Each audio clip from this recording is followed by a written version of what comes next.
Ang Quirino ay isang landlocked na lalawigan sa Pilipinas na matatagpuan sa rehiyon ng Cagayan Valley sa Luzon. Binansagan nitong The Forest Heartland of Cagayan Valley at ipinangalan kay dating Pangulong Elpidio Quirino, ang ika-6 na Pangulo ng Pilipinas. Sa videong ito ay ating lalakbayin ang probinsya ng Quirino at muling ibabahagi sa inyo ang ganda ng mga lugar na ating madadaanan hanggang marating natin ang isa sa tanyag na tourist spot sa bayan ng Nagtipunan, ang Landingan Viewpoint.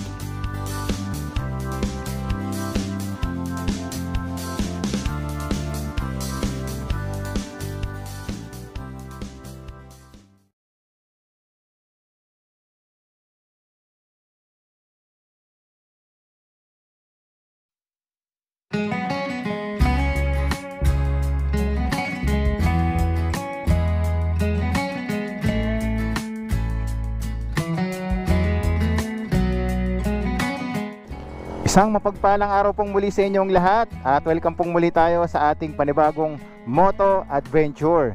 Dito na kami nagsimulang mag-vlog ni Brad sa bayan ng Dipon, Quirino Province. At nalagpasan na natin ang Cordon Isabela. Mula Pulilan, Bulacan ay nagbiyahe na kami ng 290 kilometers. Ganon kalayo na yung binabiyahe namin ni Brad.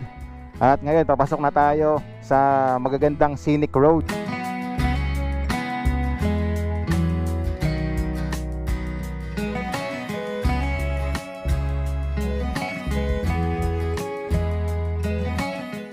Meron tayo dadaanan dito na isang mahabang tulay.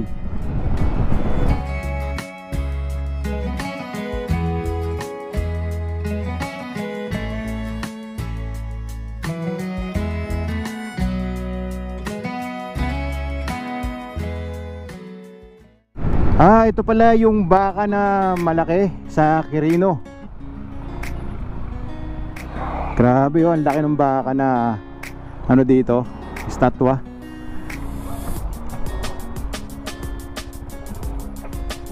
Wow, madami din ako nakikita rito na mga riders nagpo-post sa Facebook, kahit mga vloggers din. Humihinto sila dito sa napakalaking estatwa ng baka. Dito pala makikita yon after nitong Quirino Experiment Station sa Department of Agriculture. Wow, laki.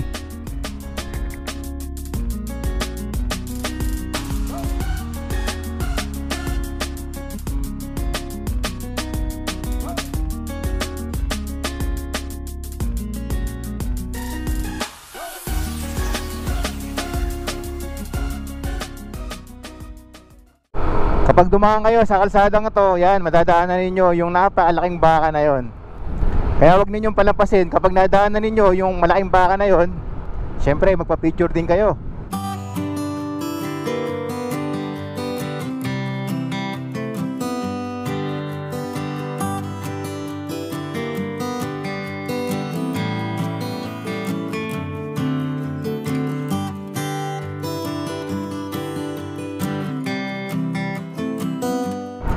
Alright, andito na tayo sa Madela, sa bayan ng Madela.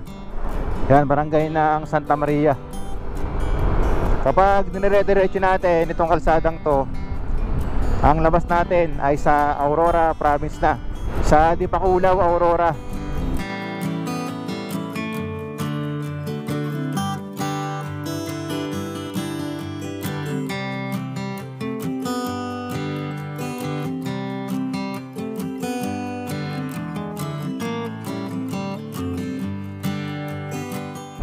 Ang ganda rin ng kalsadang to. Lulupit ng mga kurbada. Wow. Time check 1:30 PM. 31 kilometers na lang. Mga nasa 39 minutes ay andun na tayo sa bayan ng Nagtipunan. At mararating na natin ang Landingan Viewpoint. Matagal na namin gustong puntahan itong Landingan Viewpoint, kaso natatapat naman na laging masama ang panahon kapag pupuntahan namin ni Brad. Buti nga ngayon nakasama yung panahon at sana magtuloy-tuloy ito hanggang makalabas tayo ng Aurora Province.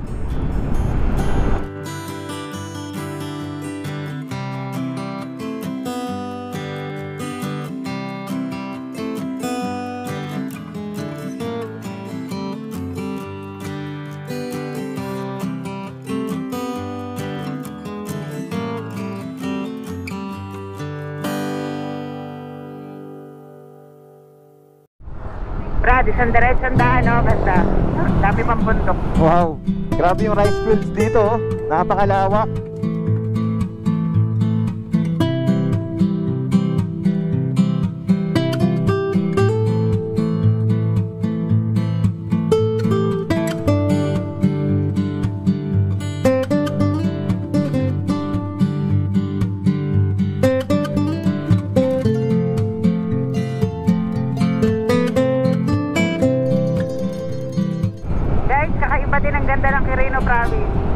Sana mapuntahan niya din.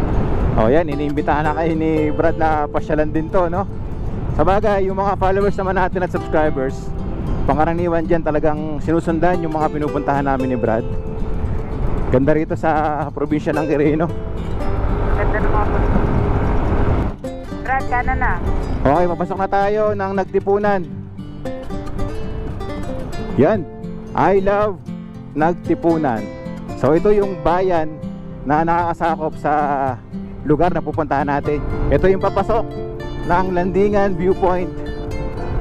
Ganda ng asfalto ng kalsada, oh. Makapit na makapit yung gulong mo dito.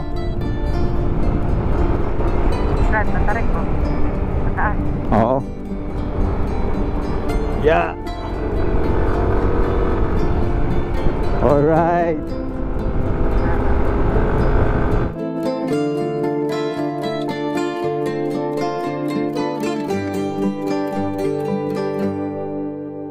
Ito, maganda. Yan. Yan. Ay, ganda. Ay. Wow. Meron dito ang kalsada na pababa. Tapos makikita ninyo yung magagandang nature dito. Ang tarik ng kalsada. Ang ganda ng mountain formation. Oo.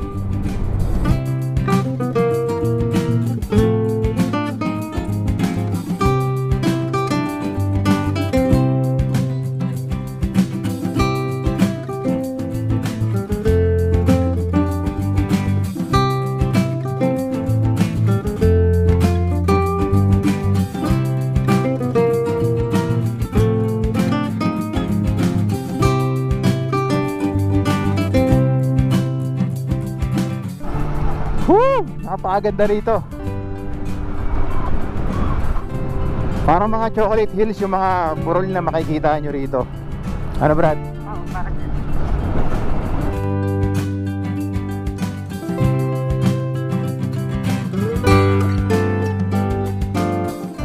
Ang dami din palang pananim dito na mais. Kaso sa mga panahon ngayon, mukhang tuyo na ano na yata yung mga mais dito.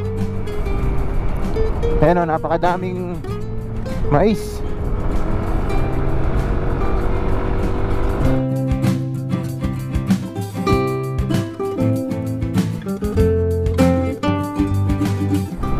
Meron ding mga nagbibilad ng mais dito sa kalsada, oh.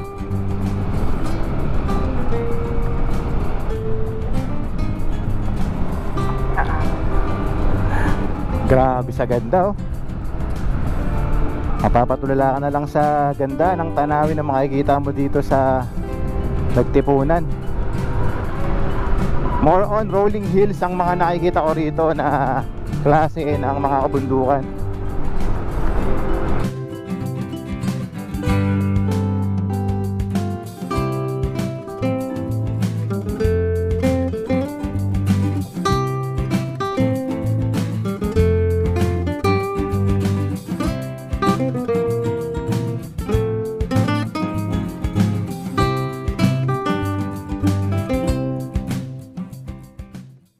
Meron dito isang open area. Tapos napakagandang view ang makikita ninyo.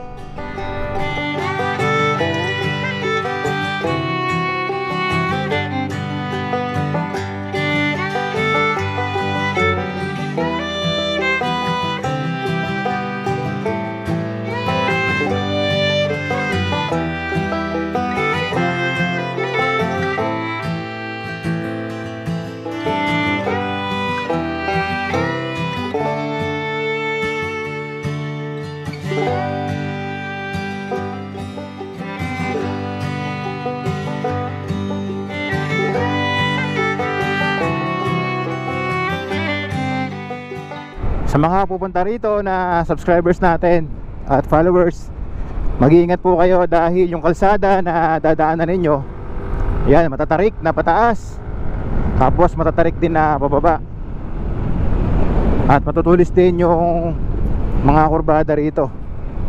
Yan, kagaya nito, matarik. Yeah.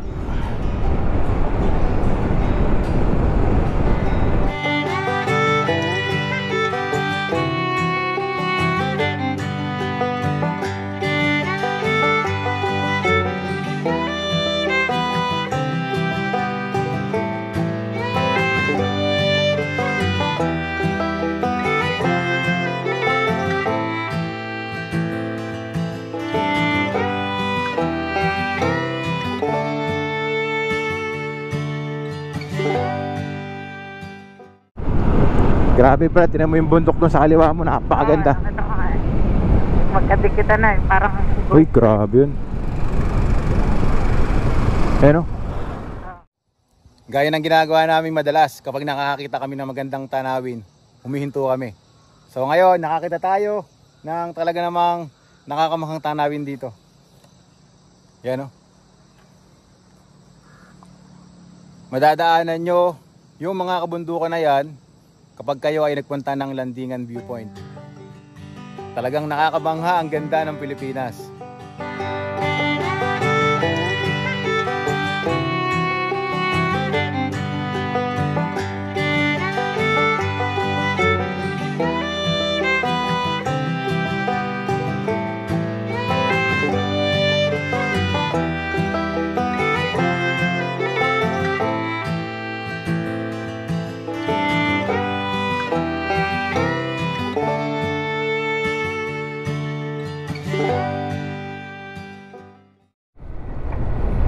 Mas matarik to Brad oh.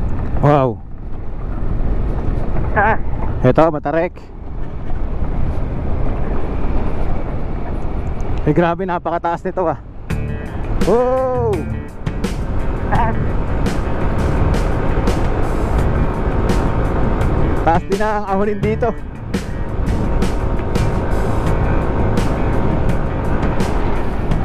Wow.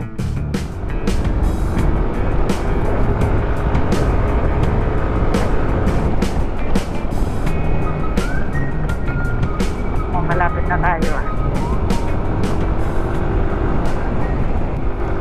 Magandang kalsada, magandang view. Uy! Ayun na ata. Kompleto recados dito. Ayan, nakikita ko na yung ano, Landingan Viewpoint. May mga bulaklak na dun oh.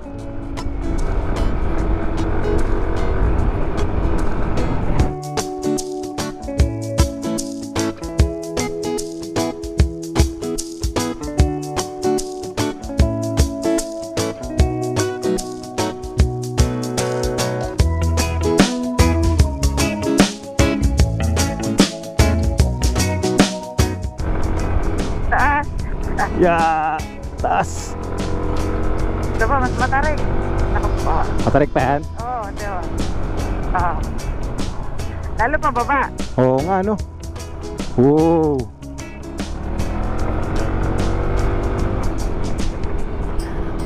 Solid tong kalsada rito.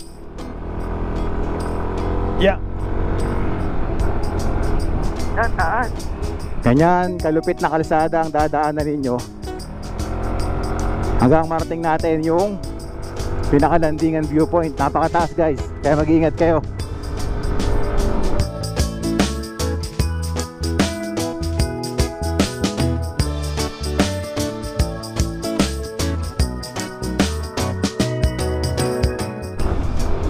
Ito na yung signage. Yun, ayun yung pinaka-signage. Welcome to Landingan Viewpoint.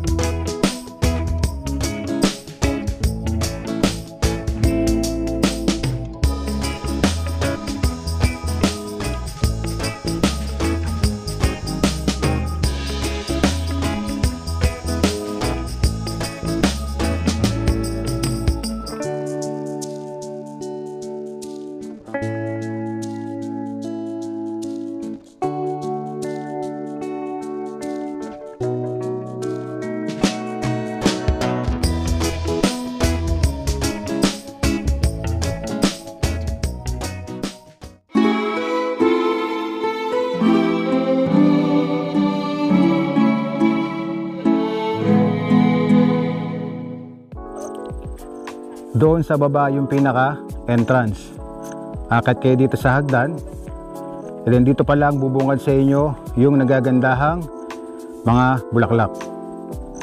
At kailangan natin umakyat doon sa pinakatuktok. Dahil doon matatanaw yung pinaka view deck at doon din tayo pwedeng kumain. Ano Brad, ready ka na? Hindi pa. Tara.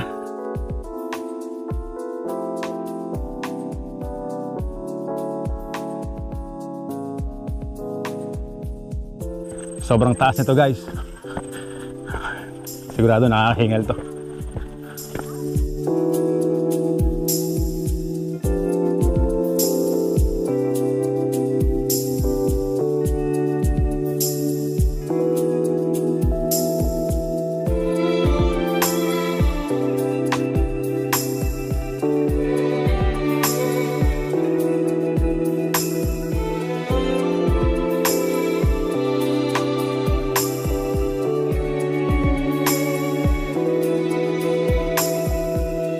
Dito pa lang sa pinakabungad, talagang mag-enjoy na kayo dito sa napakagandang tanawin. Dagdag mo pa yung nagagandahang mga bulaklak dito sa gilid. Paakyat dun sa pinakabundok.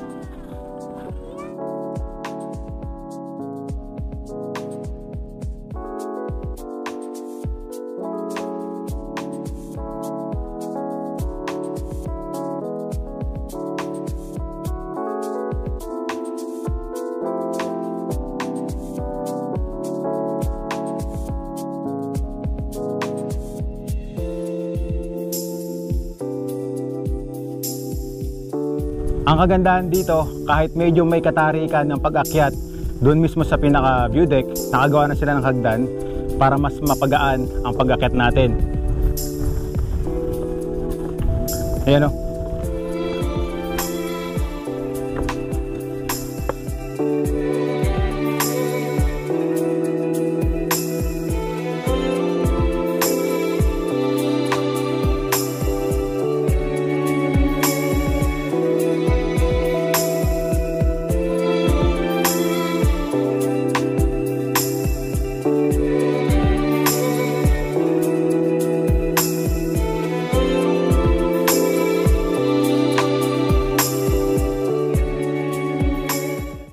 Meron kayong mababasa rito na landingan circuit, your 13 kilometers, hike start here.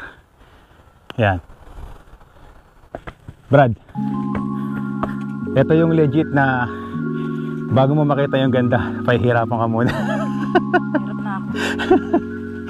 Hirap na daw si Brad.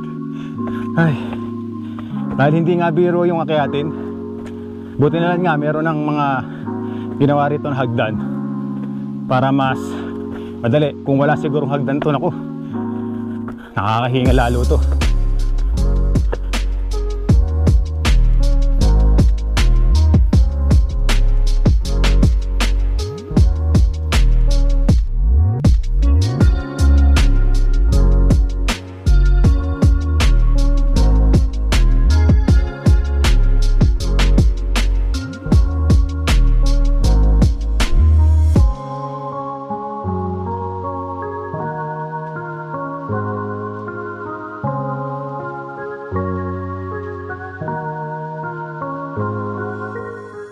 At sa wakas, narating na rin namin yung pinakatuktok. Nakakahingal. Magpapahinga muna kami ng konti. Pero sulit naman, sobrang ganda ng view.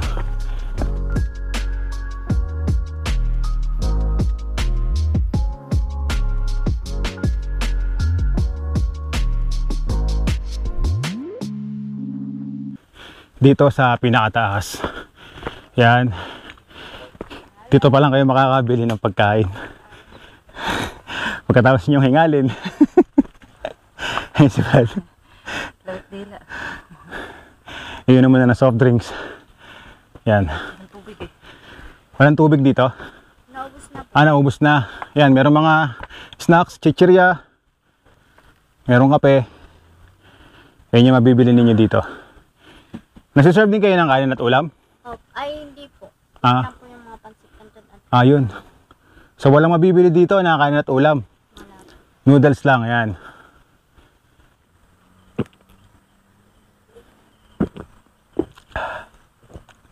pampawi ng pagod at hingal. Ang Landingan Viewpoint ay tanyag na hardin ng mga bulaklak na matatagpuan sa munisipalidad ng Nagtipunan sa landlocked na lalawigan ng Quirino.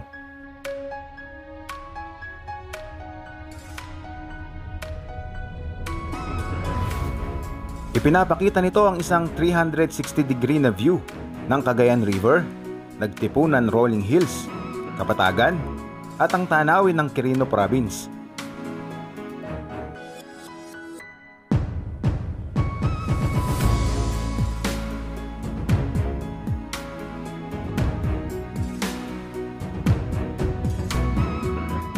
Ang Landingan Viewpoint ay may taas na 456 meters above sea level or 1,496 feet.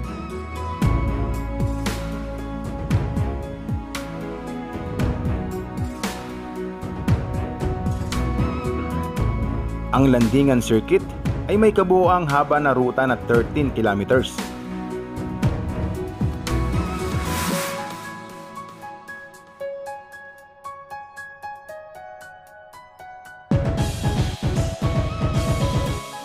Ayon sa mga kwento, tinawag itong Landingan dahil mayroong isang Tora-Tora airplane runway pabalik noon para sa misyonero na nagpunta sa mga misyon ng bugkalot sa mga sinaunang araw.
Sa wakas at narating na natin itong pinaka view deck ng Landingan Viewpoint. Sulit na sulit ang pagod din nyo kahit umakyat kayo ng napakatarik, pagpapawisan kayo, hihingaling kayo. Pero pag nandito na kayo sa mismong pinatoktok, kahit saan kayo tumingin dito, 360 degrees view ang makikita nyo rito. Malawak na mga burol, magaganda mga kabundukan, meron ding matatanaw na ilog sa pinakababa. At ang isa pa sa nakaganda rito is yung mga bulaklak na dadaanan ninyo pag-akyat dito. So ayan, kapag kayo ay napunta rito sa Quirino Province, pasyalan nyo tong Landingan Viewpoint sa bayan ng Nagtipunan, Quirino Province. Sobrang ganda rito.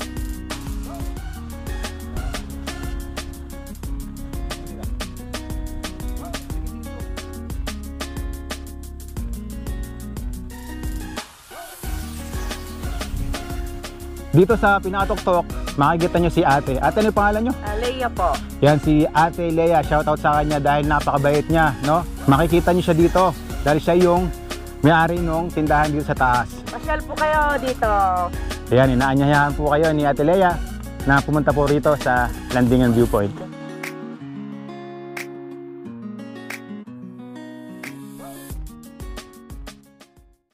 Yon, at isang matagumpay na moto adventure na naman at pagbabahagi sa inyo ng ganda ng Pilipinas ang nagawa namin ni Brad. Naibahagi namin sa inyo kung gaano kaganda ang kalsada ng Quirino Province. Nasaksihan ninyo kung gaano kaganda ang mga burol, ang mga bundok, no? At talaga namang nakakamangha din ang kakaibang ganda ng Quirino Province. Na-unlock na natin ang Quirino Province at sana marami pa tayong mapuntahan dito sa probinsyang ito. At syempre yung pinaka-highlights ng nagawa nating pagbabahagi sa inyo ay itong Landingan Viewpoint. At yun lang po, no? Remind ko lang po yung mga kapwa vloggers or kahit hindi vloggers na gustong magpalipad ng drone dito sa Landingan Viewpoint. Kailangan nyo po magbayad ng 500 pesos. Yan, bukod po sa entrance fee na magbabayad kayo ng 50 pesos, kapag po kayo ay magpapalipad ng drone, gaya na sinabi ko kanina, 500 pesos po yung babayaran ninyo. So yun, nagbayad tayo ng 500 pesos dito. Pero ganun pa din, ipopromote pa rin natin ang Landingan Viewpoint para makita rin ng ating mga followers at mga subscribers. Okay, yan si Brad. Hindi nakabos yung intercom mo. Yun, at hanggang dito na lang po ang ating moto adventure for today. At kita-kits na lang po tayo sa ating next na moto adventure. At muli, laging tatandaan, keep safe, ride safe, God bless, bye-bye, yahoo, yeah boy. Alright, pababa na tayo. Time check, 5:17 PM. At tingnan nyo naman kung gaano kaganda rito. Kahit medyo madilim na, oh. Gaano katarik dito? Sobrang tarik talaga ng kalsada na to. Parang yung tarik ng kalsada na to, yung sa Daang Katutubo. Mas ano to? Mas matarik. Mas matarik to. Wow. Yan, ulitin ko, mag-iingat kayo sa mga subscribers natin dyan, followers na pupunta rito. Doble ingat po. Sobrang lalim, oh. Oh. Ito pa. At kasama nga pala namin yung kaibigan namin, si Best saka si Madjox. Pero naka-kotse sila. Dito na kami nagkita-kita sa Landingan Viewpoint. Yan, pare-pares na yung pauwi.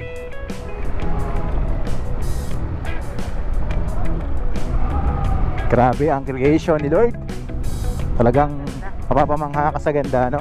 Sobrang ganda dito. Woo! Solid! Sana makabalik kami dito at matsyempohan natin yung Sea of Clouds. Dahil sabi nung nagmamanage dito na meron daw Sea of Clouds dito. Sana mapuntahan din natin.